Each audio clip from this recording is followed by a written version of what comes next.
Un gusto estar acá con ustedes y voy a comenzar por aclarar algunas cositas y también por vincular algunas ideas que yo traía acá y que traigo, vincularlas con los planteamientos de Mauricio, que me parecieron fascinantes. Quiero decirles que, primero, no soy un experto en Vietnam, pero sí he venido siguiendo Vietnam en los últimos 2 años con mucha atención. Y estuve recientemente, a raíz de eso, en Vietnam, dentro de una delegación norteamericana, porque yo soy residente de Estados Unidos, vivo parte del año en Estados Unidos, y quería conocer más en profundidad Vietnam.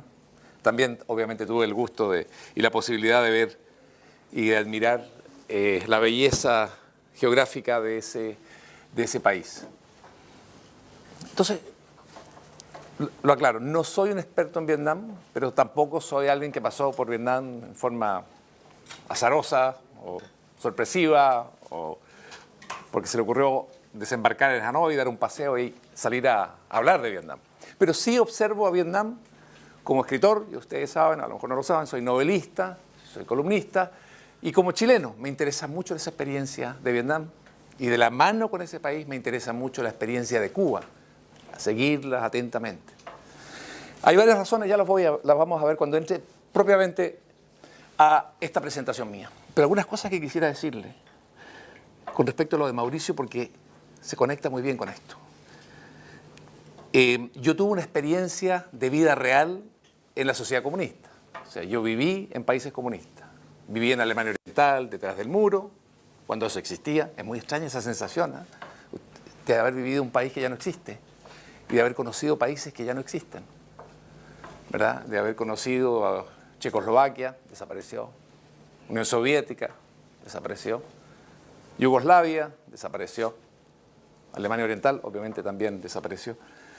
Y tan viejo no soy, ¿eh? Para que uno haya vivido más que varios de esos estados, en realidad, comunistas. Y también conocí la experiencia de Cuba, o sea, viví en Cuba.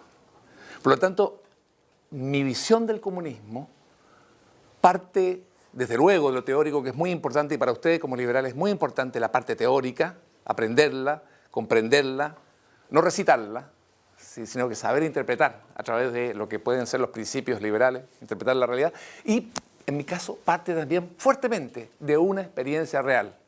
Sí, yo estuve allí, sí, yo lo conocí, sí, yo lo vi.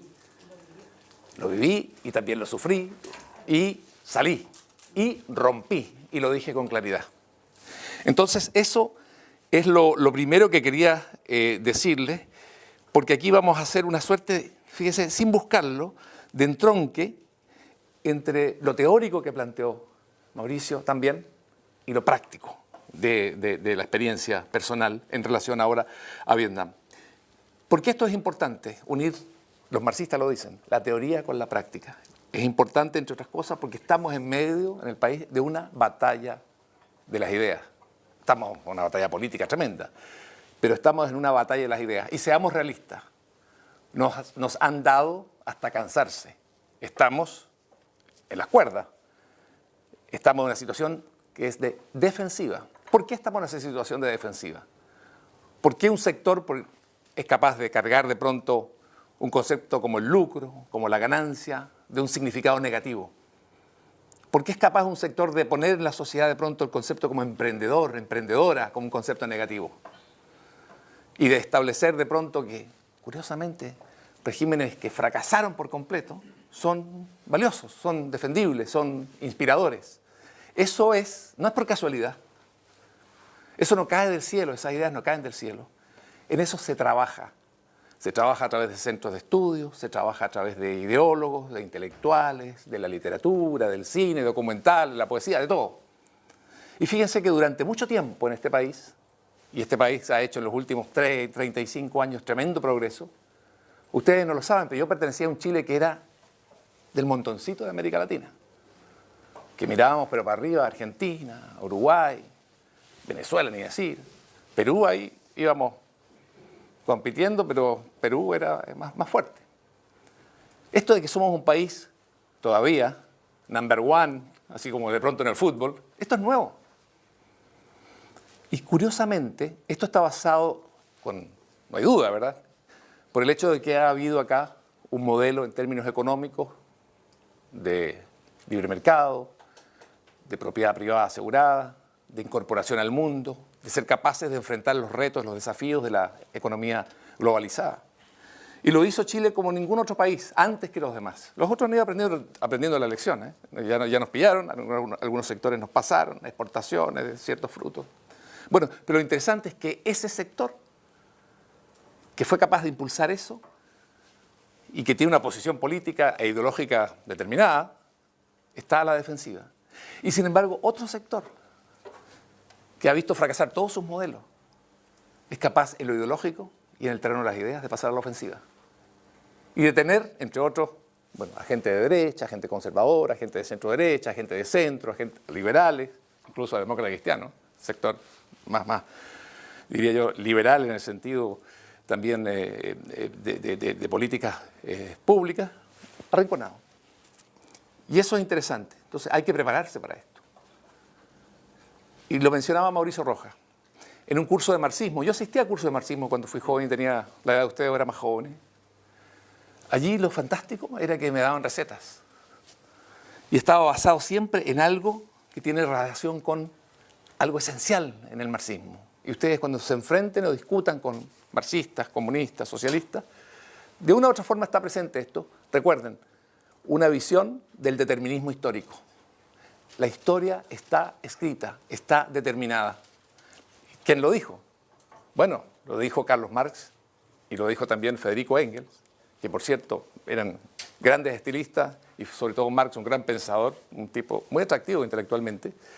Lo dice primero Carlos Marx a través de unos manuscritos económicos filosóficos de 1844, lo plantea, el desarrollo que tiene la humanidad. Después Federico Engels, como en 1850, por ahí escribe un libro sobre los fundamentos del comunismo, pero en 1848 Carlos Marx y Engels publican el Manifiesto Comunista. Y la historia es una historia que ya está escrita. ¿Y saben cuál es? Lo dicen ellos, yo estoy prácticamente citando. La historia de la humanidad está escrita. Comienza con la sociedad comunista primitiva, la sociedad de las cavernas, donde todo era propiedad comunitaria, todos eran iguales, no había diferencia entre ellos. Pasa después a la sociedad esclavista. Esta es la visión de Marx. Después hay revoluciones, los esclavos se rebelan, llega la sociedad feudal, ¿verdad?, la relación entre siervos y señores, y aparece el capitalismo. Llega el capitalismo, una clase, la burguesía es la que domina, los proletarios pobres, miserables, que trabajan 18, 20 horas diarias, niños para trabajar, es la contradicción fundamental. Y esa contradicción va a conducir a algo que ya sabemos que es el socialismo, una primera fase, y después el comunismo, ya la perfección, el paraíso en la tierra, donde todos seremos iguales, donde no habrá propiedad privada, y es un reencuentro, fíjense, la utopía con el mito del origen. Es fantástico. Entonces yo terminaba un curso como este con ese mensaje. Ustedes jóvenes, yo les vengo a decir a ustedes la verdad. Ya saben ustedes ahora cómo se va a desarrollar la historia de la humanidad y ustedes son los parteros de esa historia. Ustedes lo que van a hacer es impulsar ese desarrollo, acelerar el desarrollo y el acelerar la llegada de ese reino maravilloso. ¿Cómo se pueden oponer a eso? Así que salgan ahora mismo a trabajar, a impulsar esto para que llegue.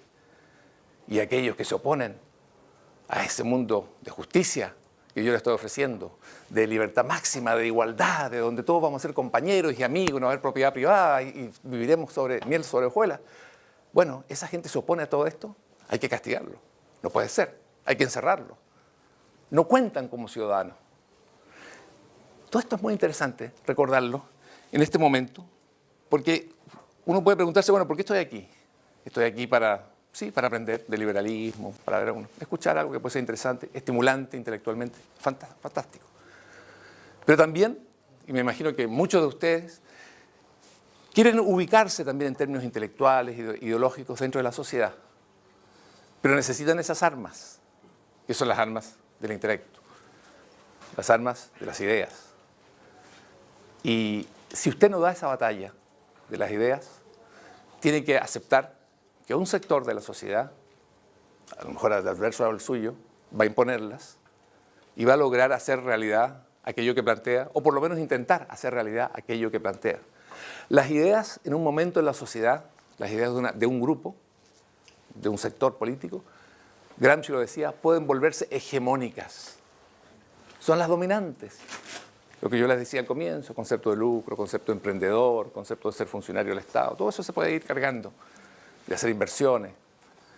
Entonces, allí hay que estar alerta, hay que estar preparado, porque si nosotros, y aquí yo hablo en términos como liberales, no damos esta batalla, vamos a tener que aceptar que nos arrinconen políticamente, vamos a tener que aceptar la visión que ellos quieran del pasado, porque cuentan la historia a su medida.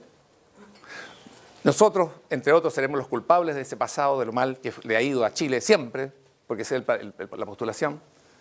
Vamos a estar a la defensiva en el presente y, ojo, el que controla el pasado en una sociedad, en términos de interpretación, es capaz de determinar el futuro. Entonces, esto hay que recordarlo. ¿Cuál es, y todavía no llego a esto, pero quiero que ustedes entiendan por dónde va esto. ¿Cuál es el gran error del sector?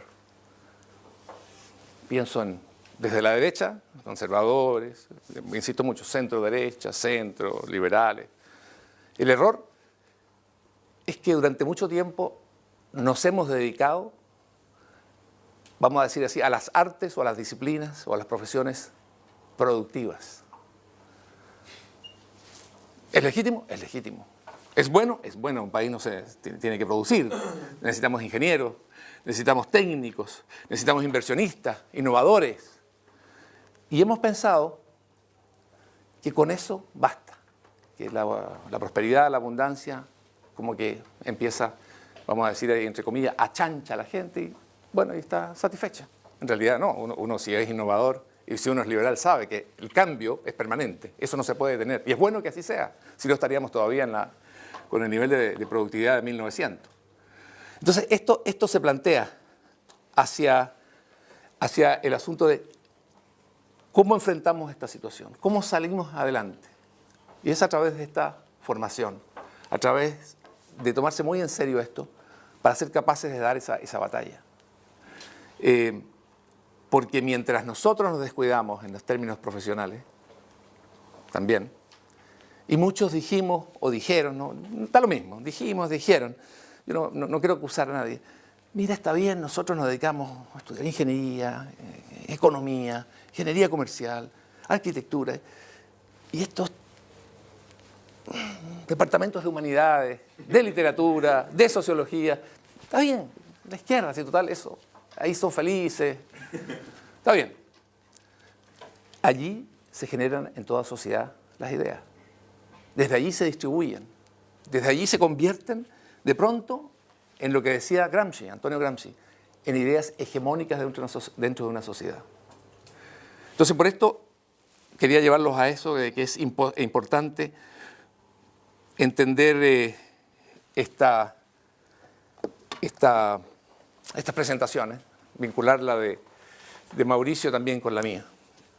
Yo creo que este es el aparato que voy a utilizar para adelantar mis imágenes. ¿Cuál es? ¿Es este? Bien, creo que será este. Bien, por lo tanto, hay que ser modesto en esto. Y ustedes se van a dar cuenta que es una visión desde un chileno. Vietnam, impresiones y reflexiones. Esto tiene que terminar a las 2:30, ¿verdad? Comenzamos a las 11:20, ¿entendí bien? 1:10, ¿verdad? ¿O a qué hora tiene que terminar? Terminemos 1:30. 1:30, perfecto. Bien. Entonces, se trata de impresiones y reflexiones. No se trata de grandes lecciones, ni de la última chupada del mate, ni de la visión final de Ampuero que da sobre Vietnam y el desarrollo de la humanidad. No, somos modestos, somos liberales, una impresión individual a partir de mi experiencia, a partir de la experiencia de cualquier chileno que algo ha leído y que conoció, eso sí, es una cosa específica, que vivió en el comunismo real y en el comunismo clásico, digamos, de la época de la Guerra Fría. Y aquí surgen de inmediato tres preguntas o tres áreas que yo creo que las vamos a ir viendo con más detenimiento. ¿Por qué hablar hoy de Vietnam? Está tan lejos. ¿Cuántos habitantes tiene Vietnam, creen ustedes? ¿11 millones? ¿Perdón? 11 11 millones, ¿quién da más o menos? Mucho más. 50 millones. La última. 92 millones. Casi 7 veces, bueno, 6 veces por lo menos Chile. 6 veces Chile. Es un país que nos parece siempre tan chiquitito ahí.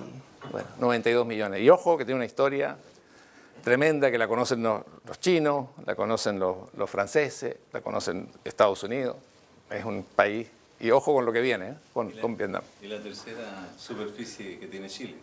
Y la tercera superficie que tiene Chile. Y cosa que se nota muy claramente porque no hay para dónde desplazarse sin ver permanentemente a muchos vietnamitas, que además lo miran a uno y quieren sacarse una foto con uno porque es un raro espécimen que no han visto antes, sobre todo en el campo. Bien, ¿por qué hablar entonces hoy de Vietnam? Vamos a verlo. Después, hay un tema comunistas y economía de mercado. Uno viene de Chile, economistas, o sea, comunistas y economía de mercado, suena raro, ¿no? Si vivimos en Chile y estamos en Chile, si hay algo que es como el aceite y el vinagre, es esto, ¿no? Economía de mercado y comunistas. Vamos a ver por qué. Y el otro punto es manejo de la memoria histórica. ¿Por qué hablo yo hoy de Vietnam y por qué pienso que Vietnam es interesante? Por una cosa que tiene que ver con el pasado y otra con el presente. Fíjense, durante los años 60, 70, 80, cuando ustedes muchos no habían nacido o eran niñitos, uno de los grandes íconos de la izquierda mundial, latinoamericana, asiática, europea, en Estados Unidos, incluso el movimiento de la paz, los hippies, era Vietnam. El otro fue Cuba y el Che Guevara, pero vamos a quedarnos en Vietnam. Era Vietnam, porque representaba un modelo casi perfecto. Imagínense ustedes, Vietnam, país pequeño, 92 millones de habitantes, digamos al lado de Estados Unidos, al lado de China, grande en términos de poblacionales en comparación con Chile, pero Vietnam fue capaz de derrotar a Estados Unidos, que invadió Vietnam, que se alió con Vietnam del Sur en una guerra entre comunistas y anticomunistas, pero fue capaz de derrotar a Estados Unidos, las tropas norteamericanas en primer lugar, hasta en 1973 se firma, en un momento muy controversial en la historia de Chile, el 73 firman en París, Vietnam, Estados Unidos, la retirada de las tropas vietnamitas. Se van las tropas vietnamitas. Entonces representa la derrota del imperialismo norteamericano, que eso ya es absolutamente inspirador para toda la izquierda, y la construcción o la ampliación de lo era la construcción de la sociedad comunista, junto a China, junto a los países en ese caso Kampuchea se llama en un momento, y Laos, el avance del socialismo a escala mundial, innegable, el imperialismo derrotado.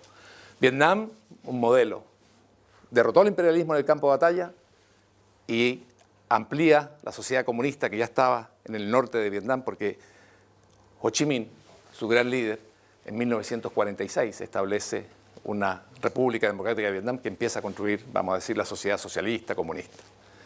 Gran modelo, gran ícono, gran inspirador de toda esta generación que hoy todavía está activa y también en términos intelectuales. Creo que y Mauricio y yo, que somos de la misma generación, sabemos de esto, estamos activos en términos intelectuales y fue un momento, ¿verdad?, de inspiración. Muy parecido, curiosamente, vamos a decir así, con la Revolución Cubana, en ese mismo momento. Fíjense qué inspirador todo esto para una izquierda dura, segura de sí misma, en lo que había que hacer. Cuba también había derrotado en Playa Girón a Estados Unidos. La invasión norteamericana, que al final no se produjo, pero hubo una invasión, un intento de invasión al final, sin apoyo norteamericano en el sentido estricto, ni en el sentido en que lo había acordado Estados Unidos con los exiliados cubanos. Bueno, es derrotado, como el imperialismo nuevamente, y aparecen y se celebran figuras como, bueno, Fidel Castro y Ernesto Che Guevara, que muere, además, el 67 en Bolivia, en un intento por construir también, conquistar el poder en Bolivia por la vía armada y construir, obviamente, el socialismo, o como lo dijo en un momento, hay que construir un Vietnam, dos Vietnam, muchos Vietnam en América Latina. Esa es una frase célebre de Ernesto Che Guevara. Para que ustedes tengan una idea, en la época, que no es muy lejana, en que vivimos. Nos tocó vivir siendo jóvenes. Construir 1, 2, 3, muchos Vietnam en América Latina. Hacer la vida imposible al imperialismo norteamericano. Es muy curioso esto, ¿no? Hacer la vida imposible al imperialismo norteamericano y me da lo mismo lo que sufran allí, los que viven allí, los ciudadanos, los campesinos, los trabajadores, los empleados. Vamos a hacer la guerra al imperialismo norteamericano. Bueno, estos dos son procesos parecidos, pero inspiradores. Y yo les hablaba al comienzo, ¿se acuerdan del determinismo histórico? Este fantástico, del cual también habla Popper, bueno, habla a Isaiah Berlin también, que es propio del marxismo. La historia está escrita. Y qué maravilla vivir en esa época. Porque lo había dicho Marx, pero hasta ese momento era un planteamiento teórico. Pero uno lo podía ver. De pronto, miren, esta es la prueba. Como en los experimentos científicos. Es la prueba, miren para dónde va. Derrotado el imperialismo, derrotado el imperialismo. Líderes tremendos, revolucionarios, marxistas, convencidos, líderes comunistas convencidos. Y ambos países avanzando hacia el socialismo, aliados con la Unión Soviética y el mundo socialista y con China. Más de un tercio de la humanidad bajo dominio, ¿verdad?, de países, de partidos comunistas. La historia está escrita. Ustedes pueden, yo les pido que piensen un poco eso. La historia está escrita. Si algo sabemos como liberales, es que la historia no está nunca escrita. Y por eso la responsabilidad de cada uno de ustedes como individuos. Ni el destino de un país, ni el destino de una nación, ni el destino de una cultura, ni el destino de un continente está escrito, ni del planeta. Va a depender de lo que hagamos y haga cada uno, del papel que pueda jugar. Pero aquí era maravilloso, está escrita. A entregarse, ¿no? Porque esto ya es la prueba fundamental. Y por eso a mí, por todo esto, me interesa mucho seguir a Vietnam. Y como viví en Cuba, me interesa también seguir a Cuba, porque son, y piénsenlo bien, si dejamos de lado China, que es una superpotencia gigantesca, los dos últimos íconos inspiradores de la izquierda chilena de hoy. Donde ellos pueden, donde ustedes pueden, un tema que ustedes pueden plantear en una discusión, en un debate con ellos. ¿En qué están estos dos países? Yo dije, Cuba y Vietnam son referentes, todavía siguen siéndolo, son medios incómodos porque están haciendo algunos cambios, pero siguen siéndolo. Ninguno de estos sectores de izquierda dura los critica. Hay que ser más socialdemócrata, ese es otro tema. Mauricio Rojas es experto en ese tema de socialdemocracia, sobre todo la nórdica. Tiene una actitud a veces de crítica, leve, otra de silencio. Pero veamos los referentes de la izquierda chilena. Y esto es importante, yo creo, el debate y la discusión de ustedes. ¿Qué ha pasado? Porque una cosa es plantear la cosa teóricamente, como lo hizo Carlos Marx, y como lo hizo Engels, y como lo hicieron Lenin. Es fantástico. Ustedes, ¿saben qué pasa? Yo discuto aquí de utopías. Y usted dice, bueno, maravillosa la utopía. ¿Qué le va a decir una utopía? Ustedes tienen que llevar la discusión también a la realidad. ¿Qué se ha hecho con esa utopía? Y Mauricio también lo planteaba, ¿verdad? La utopía, maravillosa. Yo hasta podría afirmar muchas de esas cosas, porque está todo llevado al máximo de aspiraciones humanas. Yo creo que mucha de la gente, y a mí me pasó también en términos personales, yo me afilié a aquello y me uní a aquello porque en términos humanistas, muchos de esas metas eran nobles, eran grandes, eran profundamente justas. Después, obviamente, cómo se implementaban, lo conocí ya en el socialismo real. Pero uno lo que tiene que hacer, y es importante hacerlo, ok, lo teórico, lo utópico, en realidad también está vinculado a lo mítico que ya veíamos, pero veamos qué se ha hecho, qué pasó con esto. Unión Soviética y países satélites desaparecieron. Desaparecieron, no existen. Es un golpe muy duro. Fíjese que todavía la izquierda no se recupera de eso. Lo que pasa es que como están en la calle permanentemente, están activos gracias a la batalla ideológica que han tomado muy seriamente, están activos en las universidades, tratan de conquistar parte importante de la sociedad, de unirse con el movimiento también de los sindicales, controlado fundamentalmente por los comunistas, pareciera que el golpe no es tan grande. Pero lo que era su modelo principal, inspirador, a partir de 1917, lo que fue ese modelo, desaparece en 1989. Segundo, ya sabemos El Partido Comunista Chileno envía saludos, felicitaciones al régimen de Corea del Norte, un genocida, no hay duda de esto. Es el peor régimen que existe en el mundo, ahí, en términos de su historia y en términos de su récord de violaciones de derechos humanos y también la hambruna recurrente que ocurre allí. No creemos que pueda ser un buen modelo, ¿no? Entonces prácticamente lo podemos dar por fenecido, extinto, ¿no? Y Camboya es un caso también que a partir de la experiencia de los Khmeres Rojos, que fue un régimen comunista dirigido por Pol Pot, que generó o causó la muerte de 2 millones de personas al lado de Vietnam. ¿Por qué? Porque se quería instaurar una sociedad comunista perfecta y Mauricio tocó el tema del lienzo en blanco. Pol Pot decía, aquí vamos a eliminar, y así fue, ¿eh? Les pido que si pueden ir a Camboya, vayan a ver esos museos, los cráneos de los que están ahí. 2 millones de personas fueron eliminadas. A ustedes los elimino porque son estudiantes, ya están sucios ustedes con páginas escritas por intelectuales, porque son pequeños burgueses, porque son campesinos apegados a la tierra y nosotros queremos construir lo colectivo. Y los eliminaron físicamente en forma directa o los llevaron a campos de exterminio. 2 millones de personas. Es un régimen terrible. Pero fíjense lo que es la batalla de las ideas. ¿Alguien habla de eso en Chile? Perdón. Respecto a eso, Pol Pot fue discípulo de Althusser. Él estuvo en Francia. Igual que Ho Chi Minh. Sí. Bueno, al tema que quiero ir es que, bueno, en la universidad uno vive el mundo de las ideas y que vamos a crear cosas nuevas, cosas bacanes, pero el tema es cuando se llega a la práctica y muchas veces no se ve el real impacto de todo esto. La gente de la universidad se abstrae de esa realidad y llega, impone ideas y después la gente que más es golpeada es la gente que menos tiene conocimiento porque a fin de cuentas deposita una confianza en el líder. Y eso es como lo terrible. Bien, bien. Bueno, entonces podemos cancelar este segundo nivel, ¿verdad? Pero es difícil que sea algo inspirador hoy, o por lo menos que uno desde la izquierda dura, más militante, pueda justificarlo públicamente. Allende y la Unidad Popular pasa lo mismo. Allende ha sido un referente, la Unidad Popular fue en un momento referente. Hoy no inspira a una mayoría de chilenos. También vemos, aunque ustedes saben que en política nunca nadie está muerto, ¿no? Definitivamente, pero obviamente no es una experiencia que resulte tan inspiradora que logre inspirar a una mayoría de chilenos a repetir aquello. Y veamos el cuarto. Hasta hace muy poco ustedes lo vieron. Seguramente ustedes discutieron con compañeros en la universidad que hablaban de Chávez en su mejor momento, cuando tenía el petróleo, estaba a más de $100 el barril, y que financiaba a Evo Morales y ayudaba al Foro de Sao Paulo y que financiaba cualquier causa revolucionaria, en Chile también.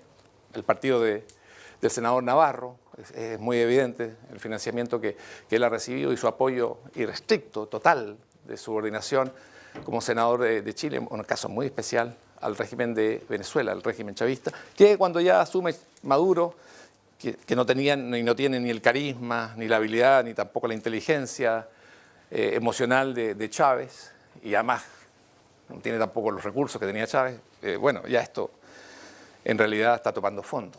Tampoco entonces, y de pronto esto, Venezuela chavista, los países bolivarianos, vean lo que pasó ayer en Brasil, esta mujer, Dilma Rousseff, Partido de los Trabajadores, herederos de Lula, lo que está pasando con la corrupción extrema en Nicaragua, otro elemento inspirador, Correa que baja el discurso.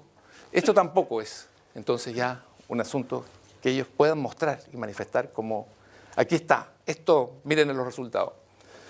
Y este es un tema muy interesante, e insisto mucho que Mauricio es un experto en esto, pero lo que quiero decir, no voy a entrar en ello porque no nos daría tampoco, no es mi área y tampoco me daría el tiempo, que los sectores socialdemócratas dentro de la izquierda, que son distintos, desde luego, a los sectores duros, marxistas o filomarxistas, muchas veces nos hablan de una socialdemocracia que ya no existe, en el sentido de que cambió mucho de su presupuesto. Una democracia que se ha alejado de lo estatal, sin renunciar por completo a ello, pero pasar a una fase de desarrollo que en Chile no se menciona, porque también es complejo. Es un referente curioso dentro de la socialdemocracia que también está como entrampado en el pasado, ¿no? Está en una socialdemocracia de los años 70, si me permite Mauricio, que 60, 70 en sus orígenes, ya no es la socialdemocracia de hoy. Y llegamos entonces a Cuba y Vietnam, y uno dice, bueno, existen, están lateando, son una realidad. Vamos a verlo, cómo funciona, cómo ha funcionado. Y China yo lo dejaría de lado, da para otro análisis porque es superpotencia. Es interesante, volviendo brevemente a lo que es la socialdemocracia europea, que, ya lo dije, por un lado se encuentra en un proceso de cambio profundo, de adaptarse a las nuevas circunstancias, globalización, reconocimiento de la economía de mercado, el papel de los sindicatos, en fin, que no son anticapitalistas. Ese es un tema interesante, es una reformulación de la socialdemocracia que los socialdemócratas chilenos no consideran como tal, o sea, no consideran en su versión actual. Y dentro de la misma izquierda, si ustedes leen, porque este es un representante de la crítica más dura contra la socialdemocracia, como el senador Girardi, lo dice con mucha claridad, ¿no? Yo no quiero ser como la socialdemocracia europea, que ya carece, ¿verdad? Ya no tiene un proyecto de sociedad, ni de planeta, ni respuesta al mundo actual. Estamos hablando de alguien que integra un partido que nació como un partido socialdemócrata en Chile. Se muestra la división. Y muestra una cosa que es muy importante, y vuelvo a insistir en esto. Estos puntos te muestran una bancarrota en términos de proyectos, esto lo vamos a ver ahora, en términos de proyectos reales, históricos, concretos. Esa ideología bajada a la realidad, de una u otra forma, modificada, esos son los resultados que ha dado. Entonces aquí a veces nos olvidamos de eso, hay una crisis profunda, una búsqueda profunda, una incertidumbre también dentro de la izquierda que la disimula muy bien, con marchas, con acciones vociferantes, con un fingimiento de que todo está muy bien. Y ustedes lo conocen a través de la actitud que asumen estudiantes muy guevaristas, muy revolucionarios, que siguen planteando como si nada de esto hubiese colapsado. Dentro de esto quiero decirles algo que también es bueno tenerlo en cuenta. Todavía esto estaba hasta hace unos 3 días en la página del Siglo, del diario oficial del Partido Comunista, este asunto del país del futuro, lo que son los pilares determinantes de un país del futuro según el Partido Comunista. Y uno de ellos, y lo dicen que es un compromiso de su partido, es trabajar por una nueva constitución, lo vemos a diario, están trabajando, impulsándola. Vamos a entrar en una discusión, no queramos o no, una suerte muy extraña, un proceso de asambleísmo, no sabemos cuánto va a durar. Y el otro es, miren esto, buscar un nuevo modelo de desarrollo. Es muy interesante esa confesión, porque hay gente que está en el gobierno, que está empujando la máquina del país en una dirección muy clara, en el sentido de claridad de que saben lo que hay que desmontar y lo que quieren desmontar, eliminar de Chile, pero no saben qué quieren construir, qué deben construir. Eso es muy irresponsable, ¿no? Eso es irresponsabilidad, eso es en realidad como quien sale a manejar el auto a ver si encuentra un camino, por dónde ir, llegar, no sé, a Mendoza. Vamos a ver, subámonos todos, vamos cabros. Y los neumáticos, y la benzina, no importa, lo vamos a encontrar. Busquemos un compromiso firme, porque esto para nosotros es esencial llegar a Mendoza. Pero no es responsable de gente con estudios universitarios, gente que ha visitado el extranjero. Sí, yo prefiero que lo hagamos después cuando termine, que las preguntas se planteen, porque si no me sacas un poco. Yo quiero hacer mis puntos, porque vamos a avanzar más rápido, porque si no se nos va a ir el tiempo. Entonces, buscar un nuevo modelo de desarrollo. Pensemos en esto, buscar un nuevo modelo de desarrollo. Esto es una confesión, pero central. Vamos a pasar a otro tema. Y recuerden, aquí no hay reglas, en el sentido no hay receta. Aquí yo voy lanzando los planteamientos, algunas contrataciones que hago, algunas cosas que observo, las conclusiones las tienen que sacar ustedes y ustedes ver cómo se mueve en este mundo tan complejo y tan cambiante. Comunista y economía de desarrollo. Bueno, este es el Vietnam, ¿no?, de hoy, dirigido por un partido comunista que tiene mucha presencia, un partido único de gobierno. Es una dictadura comunista. Los comunistas cuando llegan al poder no comparten el poder con nadie más. En Europa del Este cayeron esos gobiernos comunistas y nunca compartieron, de hecho, de forma real, el gobierno con los demás. Y al mismo tiempo que está toda esta fraseología, vamos a decirlo así, que lo remite a uno a los grandes símbolos del comunismo más puro. Tenemos lo que son las tiendas de lujo para la élite, que ha generado el socialismo después de 70 años en el norte, 40 años en el sur. Una élite que está conformada, y aquí hay algo muy interesante, por altos funcionarios del Partido Comunista o ex altos funcionarios del Partido Comunista y también emprendedores privados. ¿Por qué? Porque hoy 63% del Producto Nacional Bruto de Vietnam está generado por el sector privado. Solamente el 37%, 35% por el sector estatal. Vamos a ver después por qué. Tenemos un PIB que todavía el de Chile es superior, no creo que por mucho tiempo. En 2020 planea Vietnam convertirse en una nación industrializada al ritmo que va, una cosa bien seria. Y con una población, eso sí, ¿verdad? Es menor, pero además tiene una población de 92 millones contra 18 millones en Chile. El PIB per cápita es tremendo la diferencia. Vietnam de 3.500 a valores ajustados, Chile 23.900. Vietnam tenía hasta hace el 80 por ahí, 80 dólares, 100 dólares per cápita. Bueno, un desarrollo tremendo. 62% sector privado, raro para un país comunista, ¿no? Eso no lo soñó el Che, no lo soñó Ho Chi Minh, ni Stalin, ni Lenin, ni Marx. Marx quería la socialización total de los medios de producción y ese era el desafío y ese era lo que iba a garantizar la igualdad, el desarrollo humano, la prosperidad, la abundancia de la humanidad. Aquí hay un elemento central. El Estado, más allá de nuestras discusiones si sirve o no, obviamente no logra suplir o ser más eficiente o más exitoso también en innovación, fundamentalmente en innovación y productividad, que lo que es el sector privado. Un par de funcionarios o miles de funcionarios no son capaces de dar respuesta a las demandas, a las necesidades de la población, de la misma forma que millones de personas, cientos de miles de tipos con su empresita individual, pequeña, mediana, grande, microempresa. Nadie puede competir con eso. Un Estado no puede competir con eso.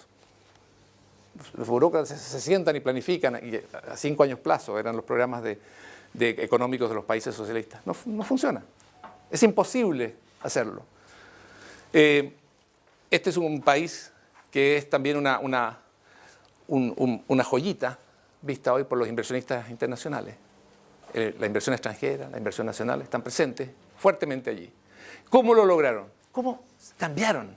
¿Qué pasó allí? ¿Cómo que el país comunista, 63% de su producto es privado? ¿Estamos hablando de qué? ¿De un país europeo, socialdemócrata? No. Esto es un país comunista dirigido por una dictadura comunista, un partido comunista. Y por eso, y toca de nuevamente con lo que planteaba Mauricio, vamos a tener que plantearnos siempre esto, que haya, y lo que decía Mario Vargas Llosa, la libertad tiene que ser integral. Ojo cuando aparece por partes. Porque aquí uno pudiera decir, mira, les ha dado buenos resultados. Bravo, bravo Vietnam, bravo Partido Comunista de Vietnam porque están saliendo adelante con el desarrollo. Pero tenemos que aplicar la mirada hacia lo que son las libertades también de las personas, la dignidad de las personas. Y obviamente una dictadura no lo permite. ¿Cómo lograron esto? Hay un momento crucial en la vida de Vietnam. En 1986. En 1986 ya Vietnam del Sur llevaba 13 años integrado a Vietnam del Norte. Era dirigido por comunistas, fuerte como país comunista, y aplican las políticas comunistas. En el sur, obviamente, estatizar, expropiar, hacer de la tierra, entregarlo a colectivos, nada privado. Y en 1985-84 se llega a un problema de desabastecimiento tan grande, porque el Estado obviamente no es capaz de suministrar, y de peligro de hambruna, porque obviamente, ya sabemos, la tierra de todos, nadie produce. No había suministro de comida. Cosa que, por cierto, sigue ocurriendo en Corea del Norte. Ustedes saben, cada año, cuando Kim Il-jong o la familia Kim empieza a lanzar esos cohetes, es que quiere negociar con Estados Unidos, es que quiere que Estados Unidos se siente a la mesa, los europeos se sienten a la mesa preocupados, los coreanos, japoneses lo hagan, y él diga, yo estoy dispuesto a retirar mis cohetes, a calmarlos, a desmontarlos, pero denme comida. Eso ha sido así, ¿no? En los últimos 25 años, pero es anual. Vietnam dice, esto está peligroso. Hay que hacer cambio. Y se produce estos cambios en 1986 en el 6º Congreso del Partido Comunista de Vietnam. Y es allí donde se proclama la Doi Moi, que es un nuevo pensamiento, es en el fondo una renovación del socialismo, que es una renovación tremenda, ¿eh? Fíjense que lo hace Vietnam por estas preocupaciones de su población, de su atraso, de que no es capaz de, oiga, mantener como Estado a 92 millones de personas es una cosa muy seria. Y no hacerlo, y ser incapaz para hacerlo, el efecto puede ser terrible, con gente que sale millones a la calle.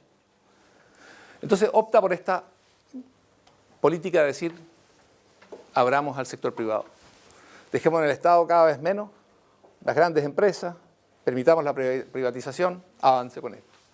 Doi Moi. Y dentro del Doi Moi, porque los resultados son asombrosos, ¿eh? Hoy usted recorre Vietnam y quienes hayan estado ahí se darán cuenta, la abundancia de productos de todo tipo, la inversión extranjera, inversión nacional. Hay una cosa muy interesante, y los vietnamitas te lo dicen. Aquí hubo un momento de gran igualdad, y el momento de la igualdad casi perfecta fue el momento en que teníamos tarjetas de racionamiento y estábamos todos al borde de caer en hambruna, porque obviamente estaban contados los alimentos, los pocos que había.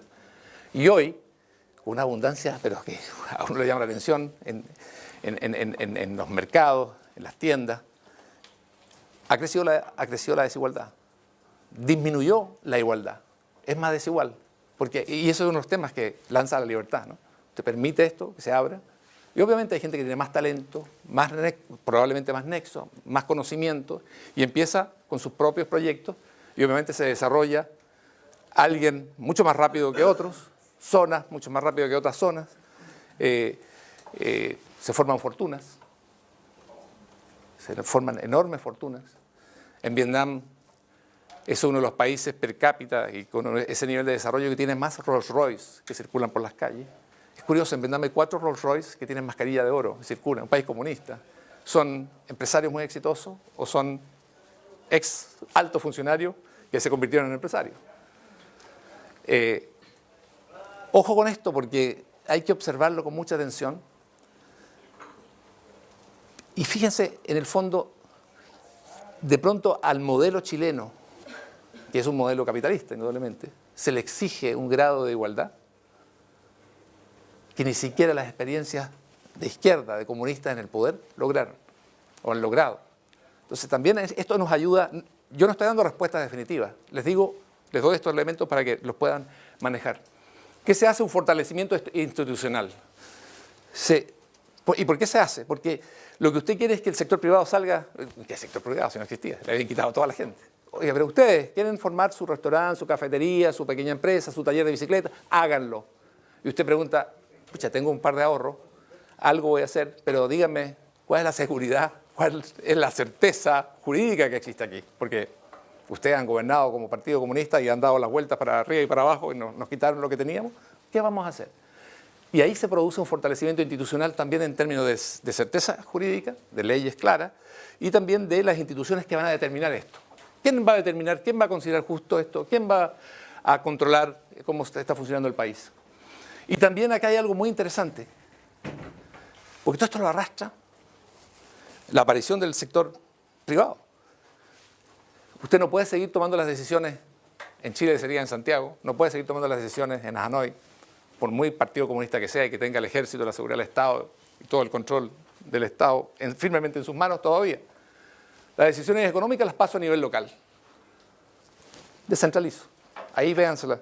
Pero ya no soy el gran Estado. Es un pequeño Estado, una casa mucho menor, ¿verdad?, que está en las distintas ciudades, las distintas regiones de Hanoi, Partido Comunista. Con él hay que entenderse, hay que arreglarse, pero ya no es el gran Estado, ¿ah?, desde el centro, o mejor dicho, desde el norte, desde Hanoi. Por favor, estamos en Chile. Esto nos llama poderosamente la atención. Reconocimiento claro, implícito y de apoyo e impulso a la propiedad privada. Si lo que estamos viendo en Chile hoy es prácticamente al revés, ¿no? A ver si podemos controlar esto. Vietnam, esto lo hace un partido comunista. Partido Comunista de Vietnam, el ícono, el símbolo del socialismo junto a Cuba, que está en otra conversación, ¿verdad?, hoy con Estados Unidos, y ya sabemos, cuando los Castro desaparezcan biológicamente, eso no para nadie, si es que no ocurre antes. Esto es interesante también, porque comprueba algunas cosas que son valiosas para un liberal. Fíjense, qué interesante, la propiedad privada genera la posibilidad efectiva de que haya diversidad de pensamiento, de intereses, y se amplíe la libertad. ¿Por qué? Porque ya no todos ustedes son funcionarios míos, que los saco del trabajo, los echo, los expulso por ser indisciplinados en términos ideológicos, políticos, y ustedes no van a poder encontrar ningún otro trabajo porque yo controlo todos los trabajos del país. Ustedes se han convertido en pequeños, en un comienzo, empresarios, medianos empresarios, se mueven, tienen sus redes, opinan distinto, tienen intereses distintos a mí, como jefe del Partido Comunista de todo Vietnam. O sea, la libertad tampoco es algo que se sustente así en el aire. Hay una cierta participación, o una correlación entre lo que es la participación en la política de un país, pero también tiene que estar abonada y fundamentada en gente que es efectivamente independiente, no solamente en términos de declaración genérica. Desmontaje del control directo sobre la actividad económica, desde luego, eso es muy claro. Entrega de tierra a los campesinos, renuncia a lo colectivo. Ojo que siempre el comunismo, en todos los lugares donde ha llegado al poder, y donde sigue, como en Cuba, la tierra la expropia, dice la tierra para quien la trabaja. Nunca la entrega a los campesinos, nunca la entregaba a los campesinos. La entregaba en la Unión Soviética, comenzó con los kolkhozs, que eran cooperativas. En Alemania Oriental, LPG, cooperativas. Donde al final nadie era dueño y obviamente tenía una productividad infernal. O sea, nada. Y donde el Estado tenía que aparecer cada cierto tiempo para hacerse cargo de los déficits. La entrega a los campesinos para que produzcan y de esa forma puedan eliminar este peligro de una hambruna que venía, como está ocurriendo siempre o periódicamente en Corea del Norte. Y bueno, liberalización económica, celebración de los emprendedores, celebración de la diferencia, celebración también y reconocimiento de la riqueza. Estamos hablando de un país comunista, esto ya es muy bueno para detenerse y reflexionar sobre esto. Doi Moi. ¿Había influencia china? Desde luego. Recuerden, Deng Xiaoping, el gran dirigente comunista chino, que pronuncia esa frase fabulosa, ¿no? Dice, en realidad, da lo mismo el color del gato. Lo importante es que case ratones. A mí, ¿qué es eso? Me da lo mismo, en realidad, si es propiedad estatal al 1000% o privada. Lo importante es que produzca, genere aquello que necesitamos. Primero porque hay que vivir, primero porque hay que alimentarse, primero porque hay que darle servicio a la población y después porque queremos salir al mundo con nuestros productos. Así que me da lo mismo. Y cuando uno dice eso, va a comprobar rápidamente quién es más productivo, quién tiene más ideas, quién es más innovador, por lo que ya dijimos. Los burócratas sentados ahí por decenios en la misma mesa central planificando, o millones de personas jóvenes como ustedes que dicen, no, yo voy a desarrollar un tipo nuevo de zapatos, nuevo tipo de jeans, voy a componer canciones distintas, yo hago y me arriesgo, y ahí viene nuevamente lo de la libertad. Y puedo perder, ¿eh? Puedo perder todo, porque si no, si es garantía, entonces, así cualquiera. Usted arriesga, apuesta, le va bien. Esto lo estoy diciendo desde la óptica de Vietnam, del Partido Comunista Vietnamita. Y si le va mal, bueno, usted probó. Yo no lo voy a mantener a usted, no le voy a dar más recursos para que siga intentando. Algo aquí tiene que tener una cierta, un grado de fairness también con respecto a los demás. Tuvo influencia de Gorbachev. Fíjense que esto es anterior a la caída y al desplome de todos los países comunistas de Europa. Y Gorbachev instala la perestroika, que es una reforma en muchos aspectos también económica, no tan avanzada nunca como lo que hicieron los vietnamitas ni los chinos, además porque su gobierno es interrumpido. Pero interesante es que los vietnamitas, que son grandes observadores y gente muy trabajadora y seria y dedicada a su trabajo por una cultura milenaria, estuvieron viendo a través de sus embajadas que Europa del Este se acababa. Y se prepararon. Y por eso que antes, fue en 1986 la Doi Moi, antes de que cayeran los países comunistas de Europa, ellos ya tenían este camino que estaba inspirado por un lado en Deng Xiaoping, pero por otro influido por la situación que ellos veían venir, que sabían que no tenía solución en términos económicos en Europa del Este. Glasnost era la transparencia de la institución. En realidad, Glasnost de Mikhail Gorbachev era permitir que la gente se expresara más, pudieran acceder a los medios, ir abriendo lentamente el sistema político. Vietnam no. Hasta ahora, nada. Férreamente el partido en el poder. Se permiten algunas críticas a lo que es la ejecución de las políticas del Partido Comunista en regiones, en las ciudades, pero no crítica al Partido Comunista. Pero que hay una tensión entre este empresariado nuevo, emprendedores nuevos, gente independiente y el partido, la hay. Y sabemos que eso en algún momento se tiene que resolver. O usted aplasta a esta gente, les quita lo que hayan logrado o en gran parte los amenaza con que lo va a quitar y entonces usted mantiene el poder y eso implica un golpe al desarrollo tremendo, un golpe a la inversión extranjera y nacional, o usted empieza a negociar y lo que le va a quedar es retirarse, dejar el poder y aunque uno no quiera, abrir a un proceso que tiene características democráticas. Aquí tienen de nuevo, me imagino que muchos o todos conocen Louis Vuitton, ya lo top de lo top, en artículos de cuero, ¿no? Las carteras comienzan como en $2.000, $1.800, para la élite de un país comunista. No hay creo que en Santiago no hay algo, en Chile no hay algo tan espectacular de Louis Vuitton, la tienda y cuando llegan al alunizaje le hacen porque los tipos tienen que esconder hasta las carteras. Bueno, socialismo. Y el socialismo, claro, también. Partido eterno, gloria al partido eterno, gloria a la sabiduría eterna del Partido Comunista de Vietnam, viva Ho Chi Minh. Y ojo, Ho Chi Minh era celebrado desde que fue un gran organizador del Partido Comunista y primer líder de la República Democrática de Vietnam. No alcanzó a ver la derrota de las tropas norteamericanas. Lo interesante es que Ho Chi Minh hoy ya no es celebrado como comunista. Es celebrado como el padre que ayudó a la emancipación de Vietnam, de los franceses, que eran colonialistas, de Estados Unidos, imperialistas, que los invadieron. En ese sentido celebrado. ¿Y por qué celebrado así? Qué interesante para Chile. Porque ellos saben que de esa forma pueden unir a la ciudadanía. Porque ya, como te dicen los vietnamitas, no, aquí hay un gobierno comunista, nosotros no somos comunistas. Entonces usted lanza un mensaje de un héroe nacional, un héroe que nos hizo independientes de los franceses, nos guió en la guerra contra Estados Unidos y nos permitió ser un país independiente. Fíjense, Vietnam estuvo 1000 años, prácticamente 982 años, bajo dominio chino. ¿Se imaginan la fuerza y la identidad cultural de un país para estar 1000 años bajo el dominio de un país tan grande como China y recuperar su libertad, su independencia, digamos, y convertirse y mantenerse como identidad cultural propia?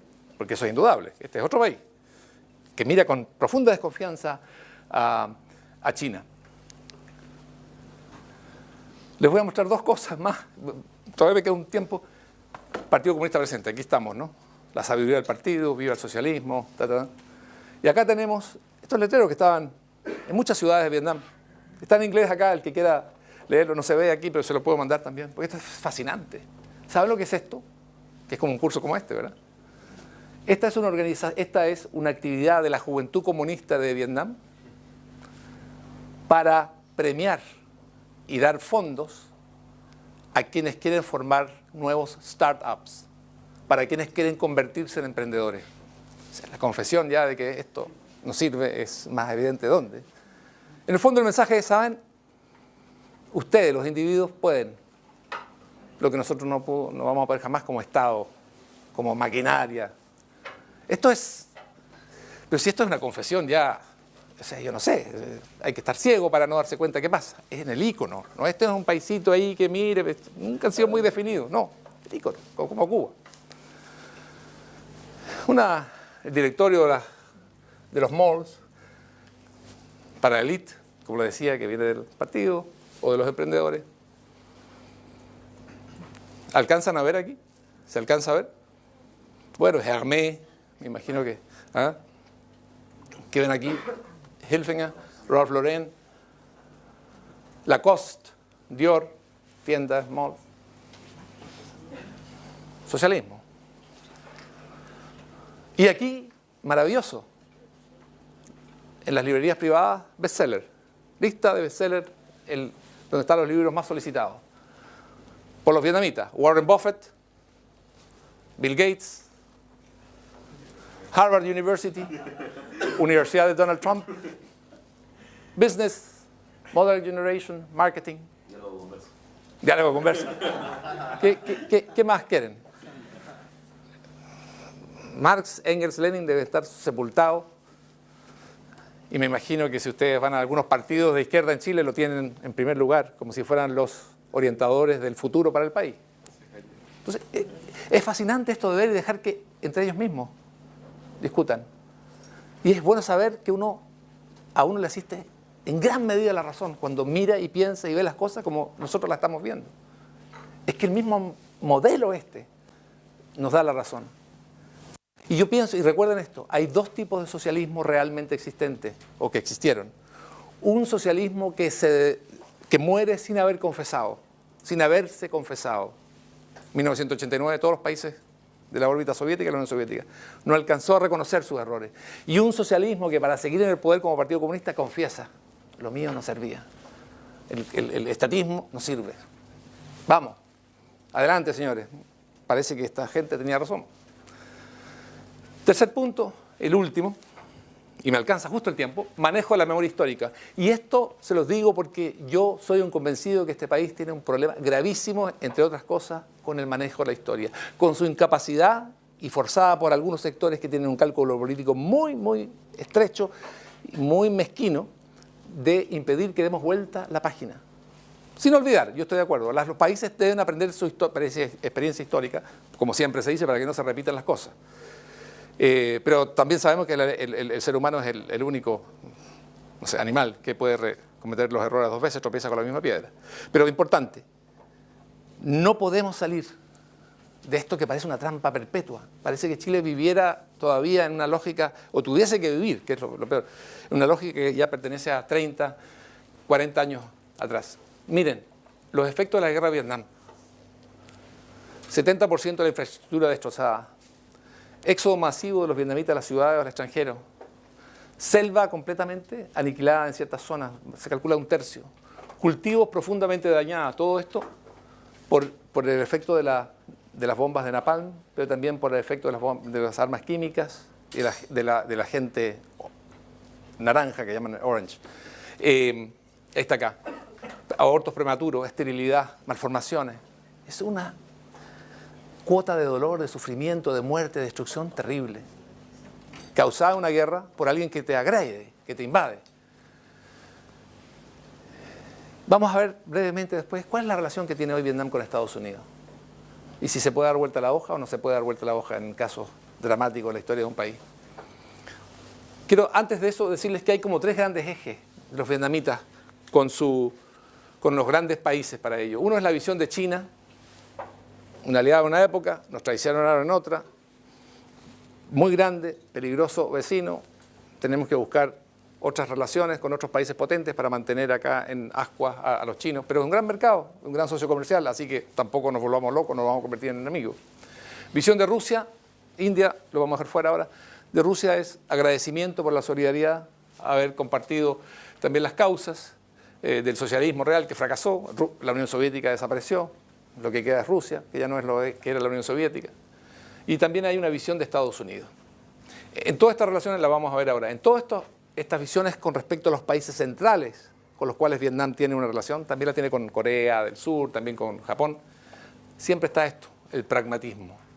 En relación con su seguridad nacional, pensando en ella, en relación con su desarrollo nacional, de cómo logro yo, a pesar de la historia, crear condiciones para beneficiarme de lo que está pasando en el mundo y poder darle una mejor vida a mi país, a mi pueblo, pero también para mantenerme yo en el poder, porque recuerden que son comunistas que están ahí aferrados y no quieren soltar el poder. Y también, ¿cómo lo hago? Integración al mundo, a la globalización. Esta gente no es antiglobalización. No voy a detenerme en la historia de los conflictos y las tensiones entre China y Vietnam, pero una sola cosa les quiero decir. Ustedes han escuchado seguramente de estas islas Paracelso, que están en disputa entre Vietnam y Estados Unidos, y China. China acaba de construir una pista de aterrizaje para aviones, tiene instalados misiles allí, lanchas torpederas. Se suponía que estaba en disputa y no era factible aquello, aunque China sí tenía un control. Esto es centenario, una disputa entre los dos países. Pero cuando China da un golpe terrible a Vietnam y ocupa las islas Paracelso, que definen nada más, fíjense, los límites, ¿no? Parte de los límites marítimos de los países, y afecta a Vietnam y sus aguas, y acá hay mucho petróleo, aquí hay gas natural, mucho gas natural. Le da el golpe en 1974 cuando ocupa las islas Paracelso, China. ¿Qué está pasando en ese momento?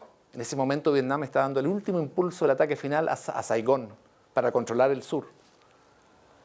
Y China era uno de sus aliados, junto con la Unión Soviética.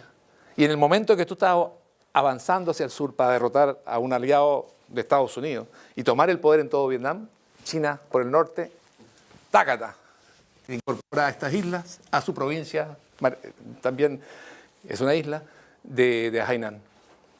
Cosas que quedan también en la memoria, ¿cómo se maneja eso? Perdón.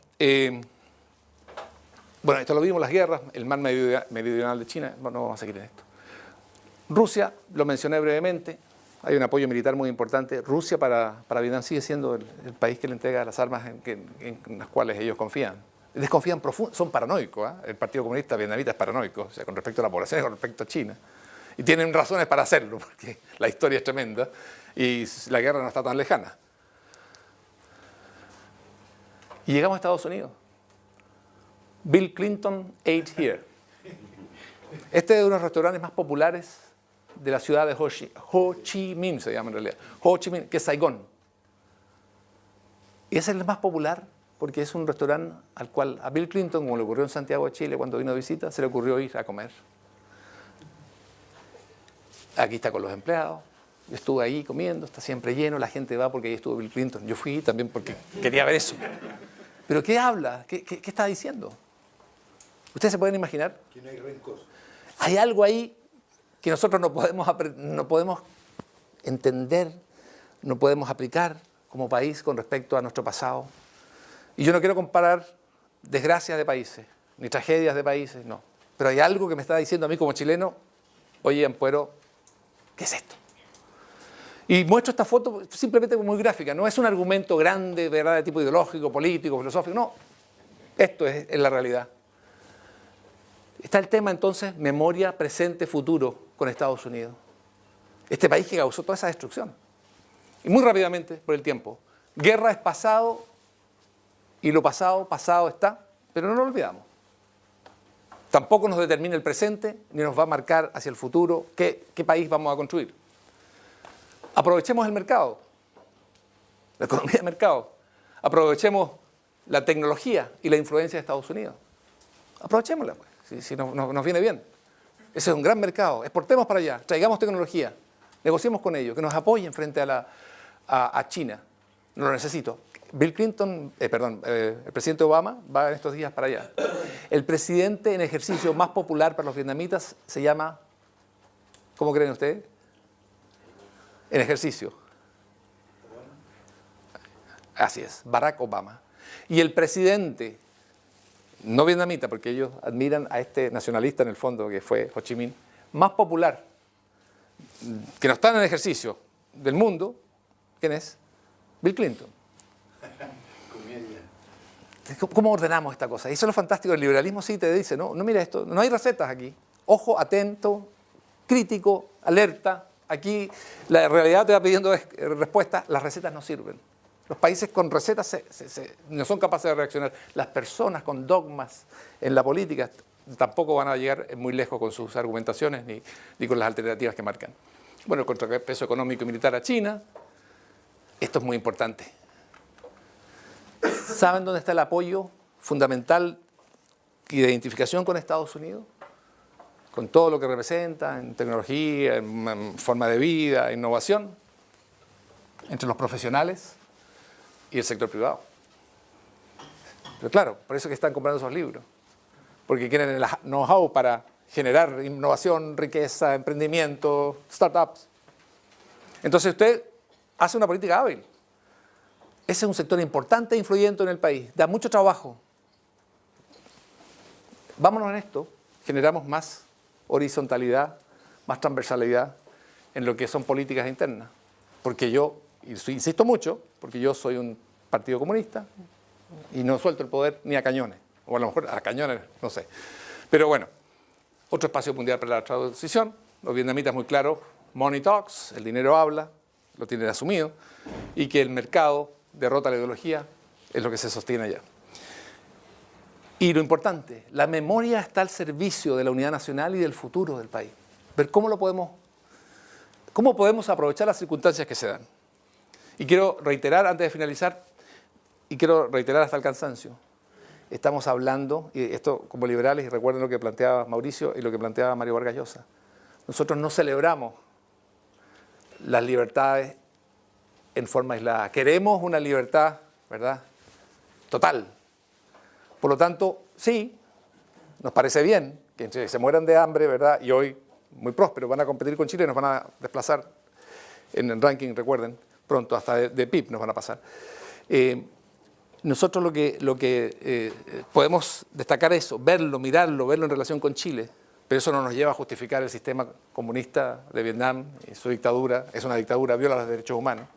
Las condenas son muy inmediatas y rápidas. Por lo general, si usted critica a través de blogs o a través de actividades que trate de organizar, juicio, 3 años, 5 años, rápido, así, uno detrás de otro. No como en Cuba, que es 20 años, 30 años, perpetua. Los vietnamitas son... Y es muy terrible, porque la gente se cuida mucho. Pero permanentemente están los juicios, ¿no? Hay denuncias, bueno, de Naciones Unidas, hay preocupación por organizaciones humanitarias mundiales. Todo eso es importante. Cuando nosotros veamos esto y discutamos también con gente de izquierda dura, con todo esto, tenemos que saber. No nos convertimos en admiradores del Partido Comunista Vietnamita ahora, porque está haciendo esta política. Pero interesante que ellos reconocen desde el poder que su sistema ya no funciona.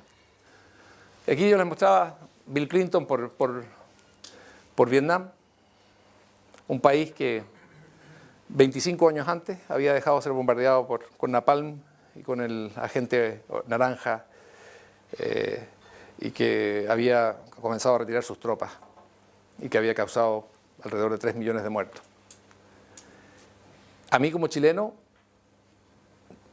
esto me deja un mensaje inquietante y también un reto. Y con esto cierro. El Museo de Guerra, bueno, en todas partes hay museos de la guerra. El Museo de Guerra, está en Ho Chi Minh, en la ciudad de Ho Chi Minh, en Saigón.